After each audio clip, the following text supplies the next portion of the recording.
About the revitalizing process for the Sri Lankan economy, as I highlighted, in the short term, the vulnerable income groups of the middle, lower, and also the lower income groups, lower, upper, lower, middle, lower, must be supported with financial assistance.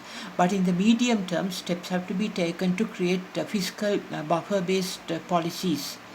And because uh, in order to face the next economic crisis in the long term. Now, for example, say for example, the government needs to find new sources of revenue that are more, moving forward, like progressive type. And also here, it's important to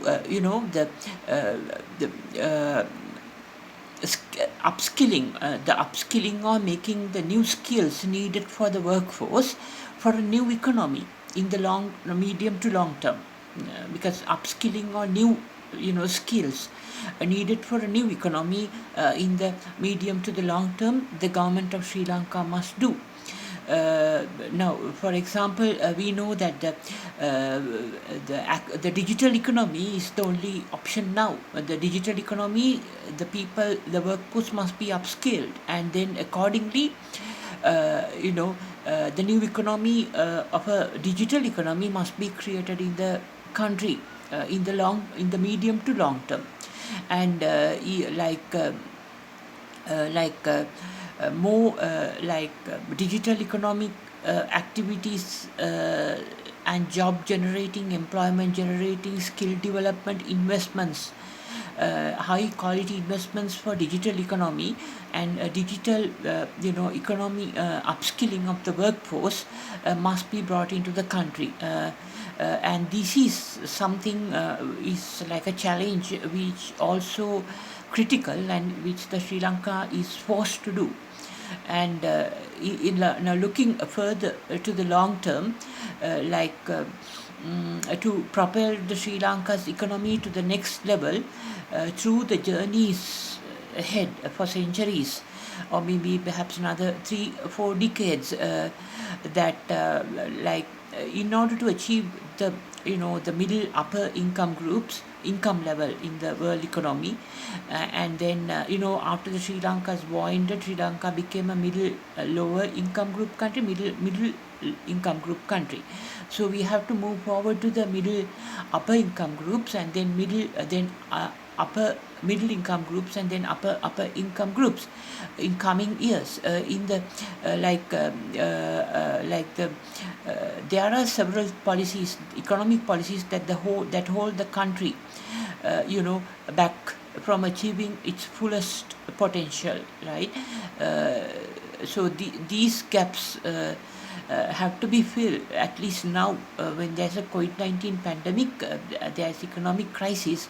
Gaps of upskilling the workforce, especially the upper, lower, middle, lower income groups, and middle lower income groups must be given the full skills for a future digital economy and digital economic activities in a future digital economy.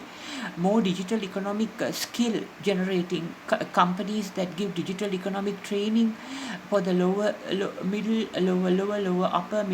lower, middle, upper, middle rather workforce, and also companies that create digital economic investments, not Sri Lanka Board of Investments, which is based on the brick and mortar economy, but Board of Investment for a digital economy must be there. And this is the only way forward. And also these areas are the policies that hold Sri Lanka backward from achieving the middle upper income status and retaining the middle income status country, middle upper income status country, upper middle income status country, and upper income status country. So those things must be corrected quickly, as posed by the pandemic during this crisis period at least. But what the Sri Lankan leaders do, the government trying to import sport utility vehicles, more than 200 sport utility vehicles for the use of the government ministers who complain, like Minister Nalaka Godaheva. He complained that he had to use his old vehicle and driving more than 100 kilometers per day. But then there are people like who use bus to go and help in the time of a crisis, right?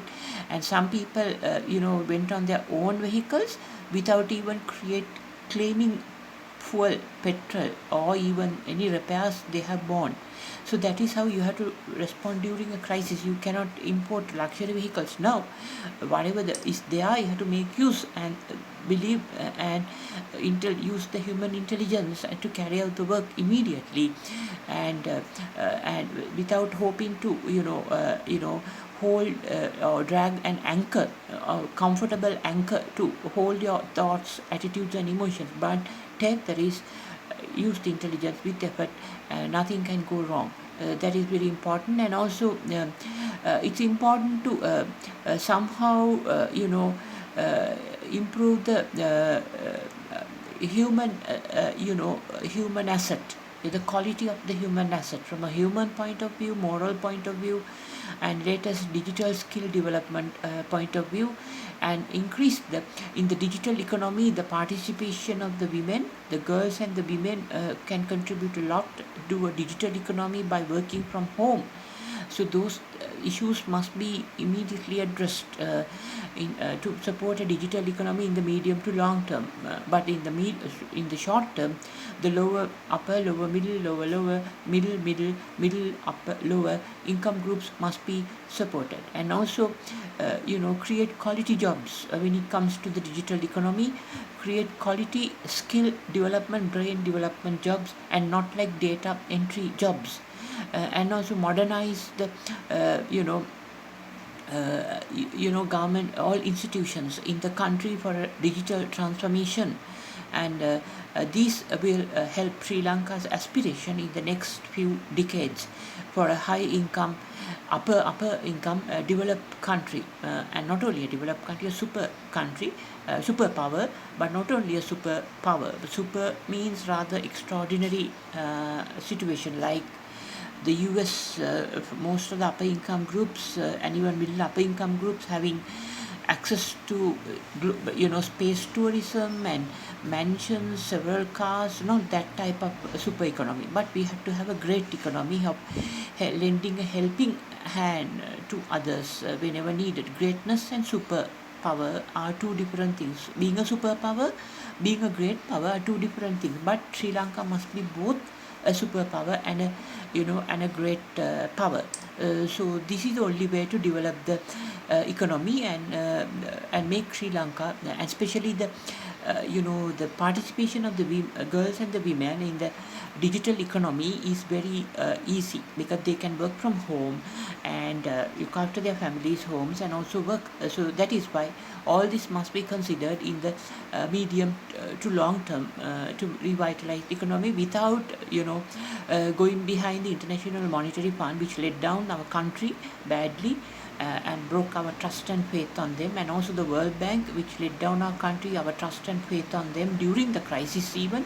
No need to go behind them, but having the inward faith in our country, always believe that the country will help you. That way you can get over the economic crisis.